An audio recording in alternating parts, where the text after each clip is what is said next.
don't really know how to introduce this other than by saying I get weirdly obsessed with women from history, which I know is a weird thing to say, but I recently learned about a woman named Blaché. She was a pioneer of the film industry, and I don't know, the more I learned about her, the more obsessed I became with her, and now I just feel like it's my obligation to spread the word, because we wouldn't be where we are in terms of film if it weren't for her. There are people that believe she was the first filmmaker, and I managed to do a 3-year film degree without hearing a damn thing about her. This is gonna probably be a long video, but I promise you it's worth it. You need to know about this amazing woman. Buckle up, because it's gonna be a wild ride. So back when motion picture cameras were first being invented around the late 1880s, they were mostly just used to take film of people doing stuff, you know, walking out of factories and busy streets, anything with movement, to take advantage of the fact that, you know, you could see a moving picture for the first time ever, which is really cool. But then in 1902, the first narrative film was made, and by narrative I mean it wasn't just people being people, it was a story with actors. It was called A Trip to the Moon by George Méliès, and it was about people going to the moon, finding some aliens, and crash landing back to Earth. And if you've ever taken a film class, that's probably the story you've heard. You think, that's what I'm getting taught? That was the first narrative film, right? Alice Guy Blaché was born in 1875, and when she was 16, her father died, so she decided to become a stenographer so that she could earn a living for herself. This is in 1891. Girl had ambition. When she was 16, she took a job as a secretary at the Gaumont company, and at this point they were still just manufacturing still photography cameras, but they went on to become the first production company in the world and is still making films today. Ever heard of The Fifth Element? They did that. So at one point, Leon Gaumont, the head of the company, talks to one of the Lumiere brothers who, you know, did The People Walking Out of the Factory, very famous.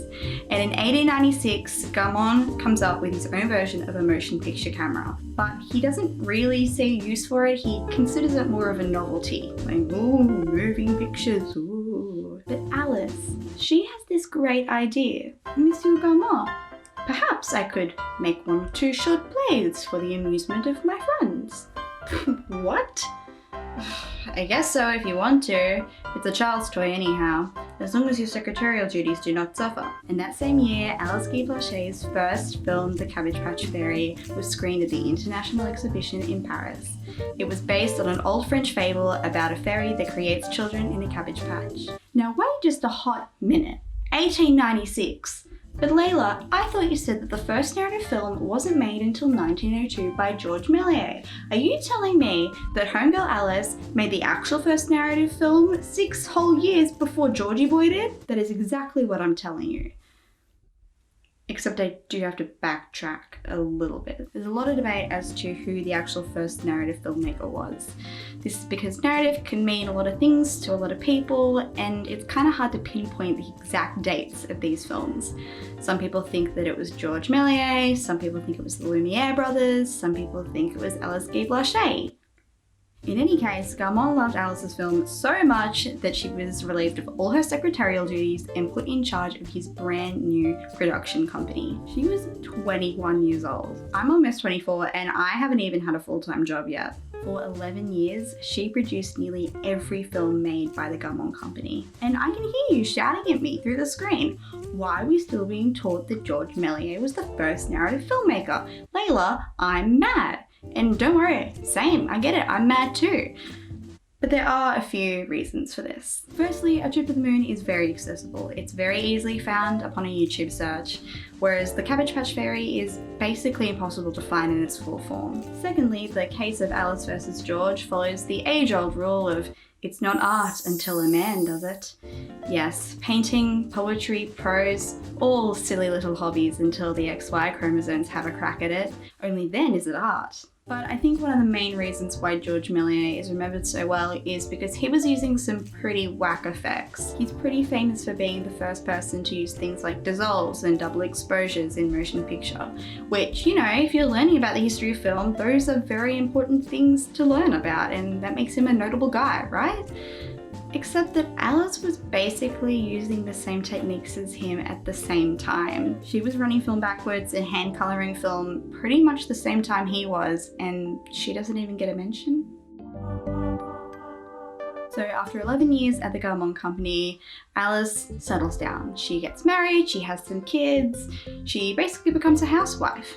Look, she did it all. But after 3 years, she gets bored, so she decides that she'll go back to filmmaking and, you know, just casually starts her own production company, as you do, as a woman, in 1910. In just 4 years, the Solex company, as she named it, produced, give or take, 325 films. It was so successful that she set up a whole production lot in New Jersey that cost $100,000, which, to give you an idea, in today's money would be, you know, $2.5 million. She claimed that she completely funded it herself.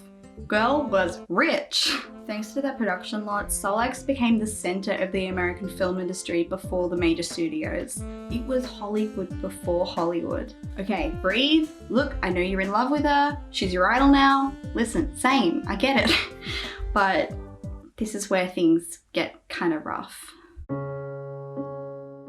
When Hollywood really did kick in, it basically made it impossible for any independent filmmaking to exist. And as Hollywood grew in power, so did the sexists within it. By 1919, her company had gone bankrupt, her marriage had broken down, things had been better. By this point, she was a middle-aged woman and no one would give her a job. She didn't even have copies of her films. Either she couldn't find prints of them or she wasn't properly credited on them. Especially during her time at Gaumont, her producing credits wrongly went to her male subordinates more often than not. She spent the first half of her life building the film industry and spent the rest of it trying to prove that she had. She spent the later part of her life teaching filmmaking at universities, and when she was 78, France finally recognized her as the first woman filmmaker in the world and gave her the highest non-military honor they have, which is pretty cool. But in New Jersey, where she set up the center of the American film industry, made literally hundreds of films, and changed the course of filmmaking, she died in 1968. None of the newspapers reported it. Not one of them published her obituary. She was 94.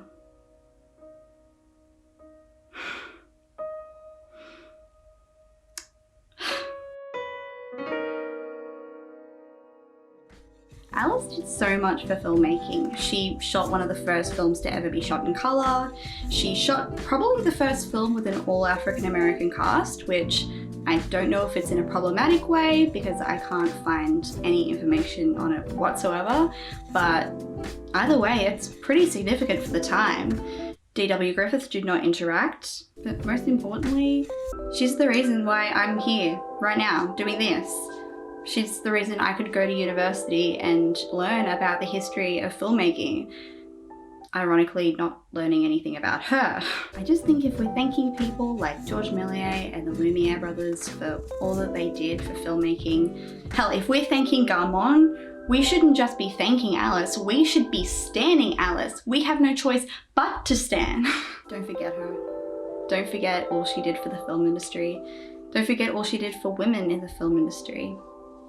She deserves at least that much. Most of the information in this video has come from this book, Real Women by Ali Acker, which I got for $2 at a book sale and was probably the best $2 I've ever spent. It's a really interesting book. It's got some amazing women in it, and I will leave a link down below if you're interested, as well as some other resources where I've researched about Alice if you want to do some further reading. If you like this video, maybe give it a like and just get out there and spread the word about Alice Guy Blaché and what an amazing woman she was. And I know I'm going to be doing that with my new stickers. Yep, I made stickers. Look, I have a Redbubble shop, I have a bunch of my art on it, and I wanted something that showed the world I love Alice Guy Blaché. So I made some. Here it is on my laptop. All these stickers on here are from me, but this is the one I'm going to talk about. If you want one, link is in the description, I guess. Look, I just wanted one, and who am I to deny anyone who wants one too? Thank you for watching. I hope you enjoyed, and let me know if you want a video on any of the other amazing women I'm learning about in this book, because there's a lot of them. Shocking that so many women have been forgotten by history. Who would have thunk? Bye. Monsieur, gamin. Why am I saying it like it's Belt from Beauty and the Beast? Monsieur, gamin, I want your camera.